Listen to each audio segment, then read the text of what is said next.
Hey everybody, I'm Tammy and welcome to Great Lakes Junction and DoughVember 2022. This collaboration has everything to do with dough. Every day this month there's going to be a video posted for recipes that include dough and any kind of dough that you can think of. Bread, cookies, pie, pizza, you name it, it'll be on here. I'm going to leave links in my description below of all the channels participating, so make sure you go check out all their videos, and while you're there checking out their videos, leave a comment for them and give them a thumbs up. At the end of the month there's going to be a random draw for some dough tools by Linda from Tuliloo Creates, our fabulous host. So make sure you leave a comment so you're included in that draw at the end of the month. That all said, let's get on to our recipe. We are going to be making stuffed Italian bread.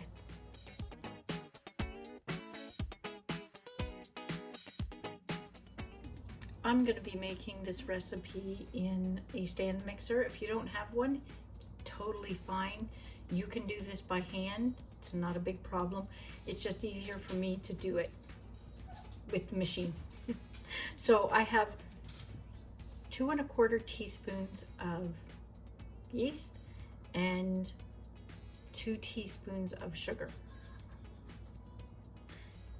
I have 3/4 cup of milk and 1/2 cup of water.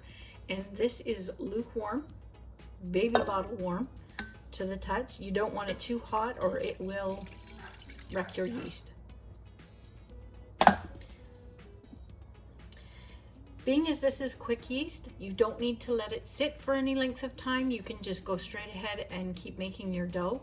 However, if you're questioning the age of your yeast and that whether it's good or not still to bake with, just leave it sit for a few minutes and it will start to foam up, and then you'll know for sure that it's okay.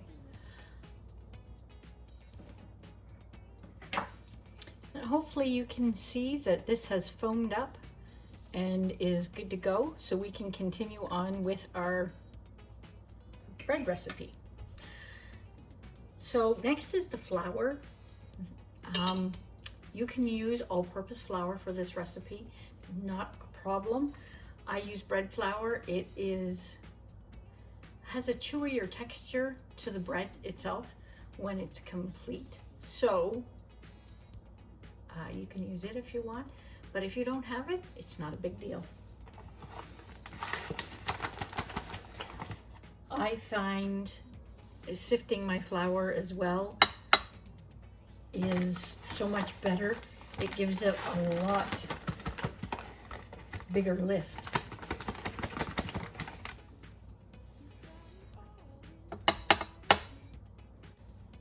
So we need 3 cups of flour, and I will leave the recipe in the description below as well, so you can go by that.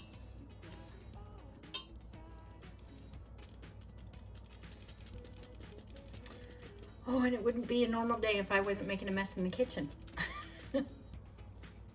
There we go. And because we are stuffing this bread, it's already going to get some salt in it, but I always put at least 1 teaspoon of salt in my bread. And make sure it goes on the top and not in with your yeast. Salt can actually kill your yeast too. So make sure it goes on top. And we need 3 tablespoons of olive oil.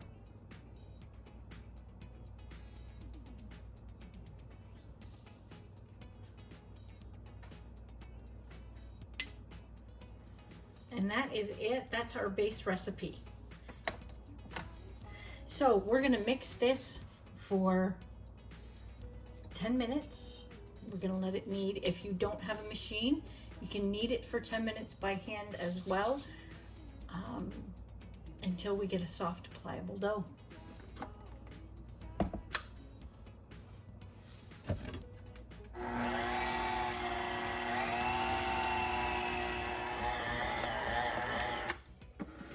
Okay, our 10 minutes is up. We're just gonna pop this out of here and check our dough.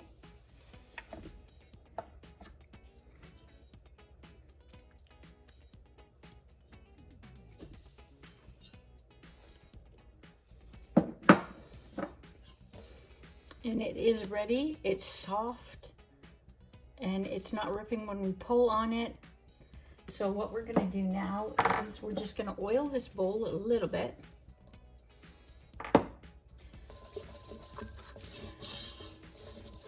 And we're gonna throw it in the oven with the light on, no heat, just the light for 1 hour and let it rise.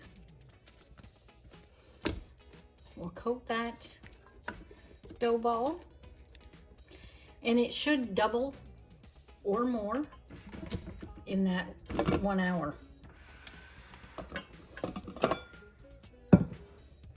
So I put a damp cloth on it just to keep it from drying out while it's in the oven. And that's it. So we'll be back in 1 hour when this is all done. Okay, our hour is up for our rise, and as you can see, we've more than doubled in there. It's actually a good size. So we're just gonna deflate it, and we're gonna put it out on the counter. Because this has so much oil in it, you really do not need any flour on your counter.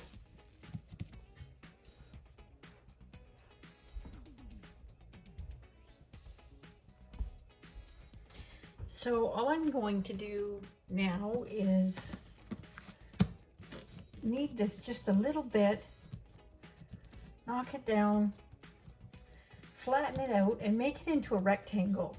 And if you find a rolling pin easier, by all means go ahead and use that rolling pin.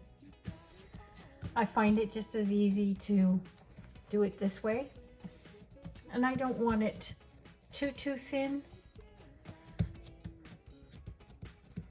Maybe 1/2 inch to 1/4 inch.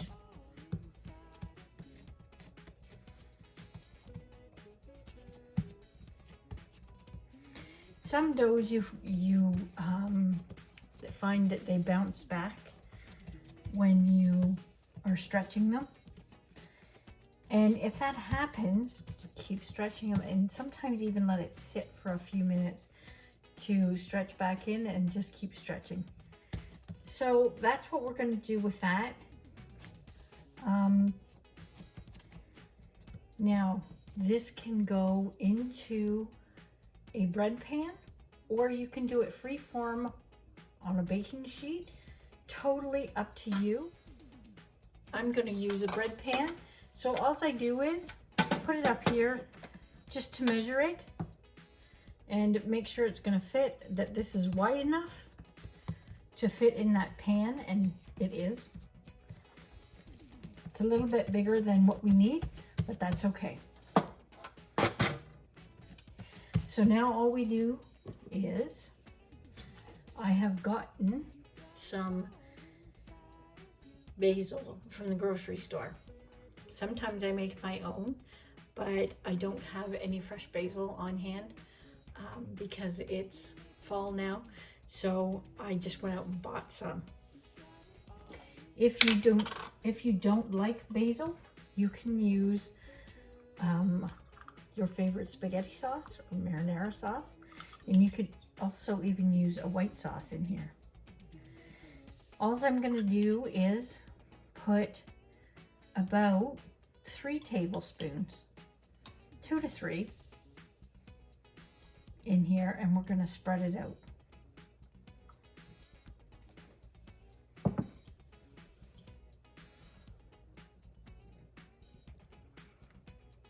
And this particular basil, that I got from the grocery store is rather strong, so you don't want too much of this.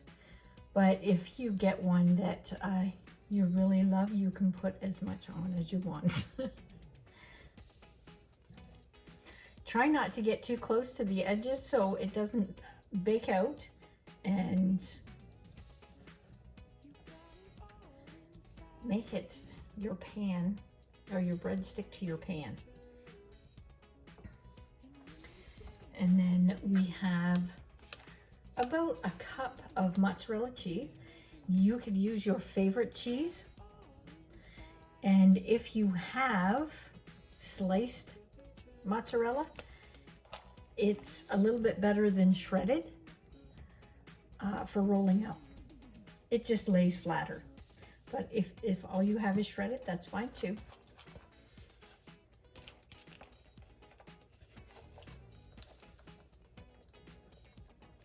Now you can also put prosciutto in here if you'd like, or you could put pepperoni or ham or some kind of protein in here.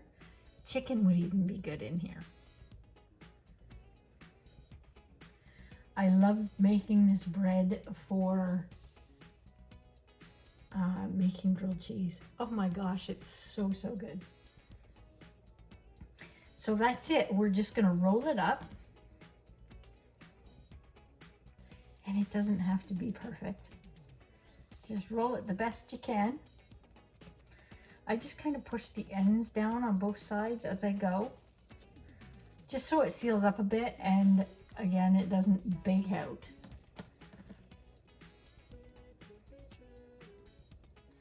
I'm gonna seal the bottom up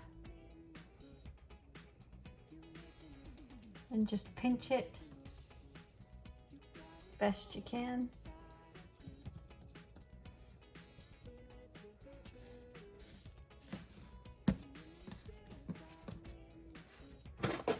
Grab our bread pan. Tuck the ends, just tuck the ends in a bit. And I push it down a little bit so it gets in the corners.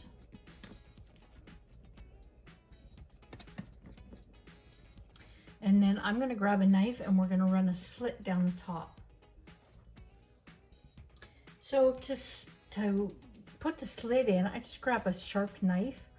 If you have a razor, that works even better. And just run it on the top. And I get the first layer, if you can, that we rolled. So it exposes some of that pesto and cheese.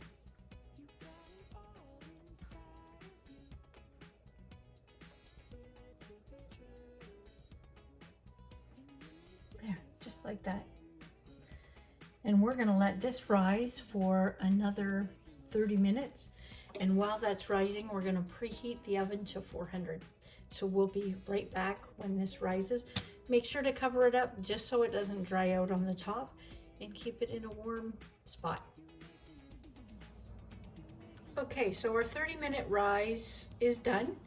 I just nicked just a little bit deeper in that slit, so a little bit more might be revealed when it bakes off. We're just going to put it in the oven now for 25 to 30 minutes at 400, and we'll be back. Okay, there it is, right out of the oven, smoking hot. If you use a pan to cook this in, don't leave it for any more than 5 to 10 minutes in the pan. It will sweat and it will get rather soggy on the bottom. So make sure you leave it for a few minutes and then take it out of the pan to let it cool. And it's best to leave it cool for a few hours if you can. I know it smells so good, you want to cut into it, but it's actually not good for the crumb, the inside of the bread. It gets it all gooey and soggy. So if you can leave it, do, but if you can't, go ahead and cut into it. So I'm gonna leave this sit for about 5 minutes and then we'll take it out of the pan. Okay, that 5 minutes is up And we're just gonna lift it out, just like that. Now, if you don't like crispy crust, hopefully you can hear that. It's really crispy and really good. But if you don't like the crispy crust on it, grab a towel, and after about 15 minutes of it cooling, cover it up with a very light, if you have one, cotton towel. And it will help it from staying crispy. It will soften up that top part of it, and actually it'll soften up the sides if you tuck them in as well. So we're gonna let this sit for a little bit and we'll come back and cut into it. Okay, we've cooled off for a little bit. We're not completely cool, but it smells so good. I can't wait to cut into it.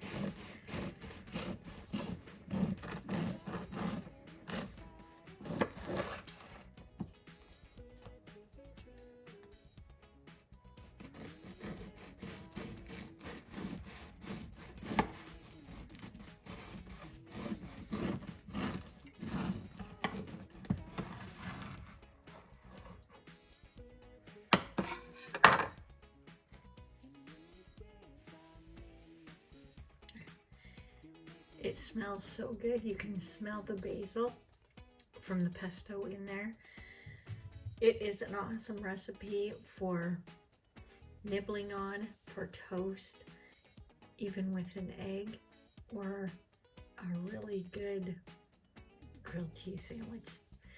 So hopefully you like that recipe and you give it a try. If you do, let me know in the comments below.